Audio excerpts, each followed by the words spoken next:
and welcome to Finextra. I'm Josie Waite and I'm here with Richard Deere from Icon Solutions.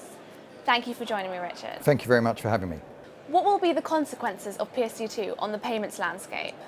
Well, we think PSD2 will have a transformative effect on the payments landscape, in particular when looking at the European retail payment landscape and when combined with the impact of instant payments.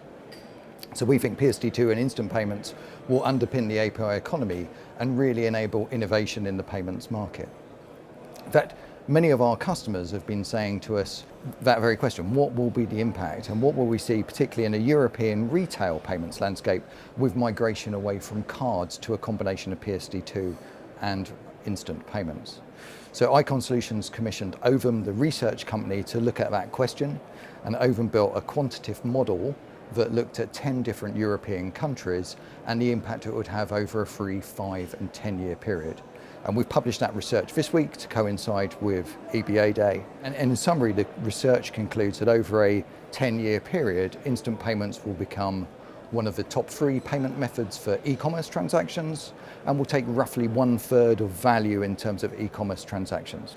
When will banks feel the impact of PSD2 and instant payments? Well, that was one of the fundamental questions that we were trying to address with the research. So what we wanted to do was, rather than just doing a forward projection based on the past, was look at discontinuity points and what will really drive the uptake in terms of instant payment. And the research found that roughly by about 2024, instant payments will overtake card payments in terms of e-commerce transactions. And in fact, with innovations that are likely to happen at the point of sale as well, by 2027, instant payments will account for something like 725 billion euros worth of transactions every year. And how should banks respond to this? Well, I think the challenges it gives banks are around new product development, around keeping pace with what customers expect in a real-time world. And I think the challenges are threefold. One is how to get to market quickly for instant payments. The second one is how to develop new products and services easily on top of instant payments. We see instant payments as being the underpinning for a lot of new services that will be developed in the market. And the third one is how to meet the non-functional requirements that a real-time 24/7 scheme entails. And particularly with scalability, if migration from cards is actually going to happen as we anticipate.